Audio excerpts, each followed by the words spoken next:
Hello అండి. Welcome back to our channel. ఈరోజు మన ఛానల్‌లో మనం చేసుకోబోయే ఫుడ్ రెసిపీ చాలా tasty and special item. Please channel subscribe చేసుకోండి. ఇంకా వీడియో చూసేద్దాం.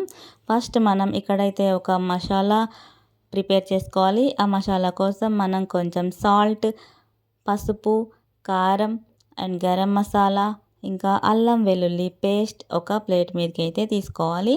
దానికి మనం కొంచెం నిమ్మకాయ రసం అనేది పిండి ఆ మసాలాని మనం బాగా కలుపుకోవాలి.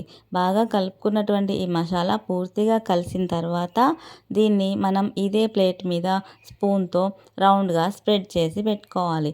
ఇలా స్ప్రెడ్ చేసి పెట్టుకున్న ఈ మసాలా మీదకి మనం ఒక వెరైటీ ఆఫ్ డిష్ అయితే పెట్టబోతున్నాం. అదేంటంటే పన్నీర్ ముక్కలు అనమాట. పన్నీర్ ముక్కలు మనకు కావాల్సినంత సైజ్ అండ్ మనకు కావాల్సినంత షేప్లో కట్ చేసి పెట్టాలి. మనం ఇలా పెట్టడం వల్ల మనం చేసే ఫుడ్ రెసిపీ అనేది త్వరగా అవుతుంది, ఈజీగా అవుతుంది అండ్ దాన్ని చేయాల్సిన ప్రాసెస్ కూడా ఇది కరెక్ట్గా సెట్ అవుతుంది. దానికోసం మనం పన్నీర్ ముక్కల్ని మనం ప్రిపేర్ చేసి పెట్టుకున్న కారం మసాలా మొత్తం కూడా కలిసేంత వరకు ఇలా స్ప్రెడ్ చేసి పెట్టుకోవాలన్నమాట. అటు ఇటు టర్న్ చేస్తూ ముక్కల్ని మసాలాలో నాననివ్వాలి.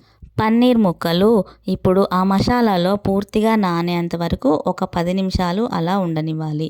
ఈలోపు మనం ఇక్కడ కొద్దిగా కార్న్‌ఫ్లోర్ అయితే తీసుకొని దాంట్లోకి ఒక 2 కోడిగుడ్లు పగలగొట్టి జెల్ అనేది వేసుకోవాలి. ఈ జెల్ అనేది కార్న్‌ఫ్లోర్‌తో బాగా కలిసేంత వరకు ఒక స్పూన్‌తో గట్టిగా కలుపుకుంటూ ఉండాలి. ఇలా కలిపిన పిండిలో మనం కొంచెం వాటర్ యాడ్ చేయాలి. ఇలా వాటర్ యాడ్ చేయడం వల్ల పిండి అనేది కొంచెం లూజ్గా వస్తుంది. ఇలా లూజ్గా రావడం వల్ల రెసిపీ అనేది పర్ఫెక్ట్గా వస్తుంది. చూస్తున్నారు కదా, ఇలా పిండి లూజ్గా ఉండాలన్నమాట. ఇలా వచ్చేంత వరకు బాగా కలుపుకుంటూనే ఉండాలి. ఇలా కలిపిన తర్వాత ఈ బ్యాటర్ని మనం కాసేపు పక్కన పెట్టుకొని ఇక్కడ మనం ఇంకొకటి ప్రిపేర్ చేసుకోవాల్సి ఉంటుంది. అదేంటంటే రస్క్ పౌడర్. ఇలా రస్క్ని మనం పౌడర్గా చేసి పెట్టుకోవాలి. ఇప్పుడు మనం ముందుగా ప్రిపేర్ చేసుకున్న పన్నీర్ పీసెస్ని కార్న్‌ఫ్లోర్‌లో డిప్ చేసి ఆ తర్వాత రస్క్ పౌడర్లో ఇలా స్ప్రెడ్ చేయాలన్నమాట.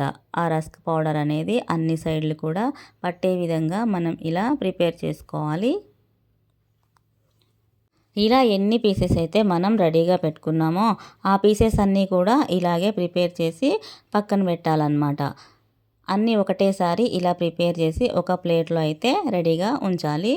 ఇప్పుడు ఈ పన్నీర్ పీసెస్ అన్నింటిని కూడా మనం డీప్ ఫ్రై చేసుకోవడానికి కావలసిన విధంగా ప్రిపేర్ చేసుకుందాం. దీనికోసం మనం ఒక కళాయిని అయితే రెడీ చేసుకొని కళాయిలో కొంచెం ఆయిల్ అయితే వేసుకోవాలి. ఆయిల్ కొంచెం హీట్ అయింది అనుకున్న తర్వాత మనం ఇందులో ఫస్ట్ ఒక పన్నీర్ పీస్ని అయితే వేసి ట్రై చేసి చూసి తర్వాత మిగతా పన్నీర్ పీసెస్ని కూడా మనం ఆయిల్లో వేసుకొని డీప్ ఫ్రై చేసుకోవాలి. అవి మనకి ఎన్నైతే వీలుగా కళాయిలో తిరుగుతాయో, ఎన్నైతే కళాయిలో ఫ్రీగా ఫ్రై అవ్వడానికి వీలుగా ఉంటుందో అన్నే వేసుకొని మనం ఈ పీసెస్ని ఫ్రై చేసుకోవాలి. అంతేకాదు ఇవి కలర్ అనేది లైట్గా చేంజ్ అయితే సరిపోతుంది. మరి రెడ్డిష్ కలర్ వచ్చేంత వరకు డీప్ ఫ్రై చేశారంటే అవి తీసిన తర్వాత కొంచెం ఆ హీట్కి అనేది కలర్ ఇంకా డార్క్ అయ్యే అవకాశం ఉంటుంది. కాబట్టి లైట్ గోల్డెన్ కలర్ వచ్చి రాగానే ఇవి ఆయిల్లో నుంచి తీసేయాలన్నమాట.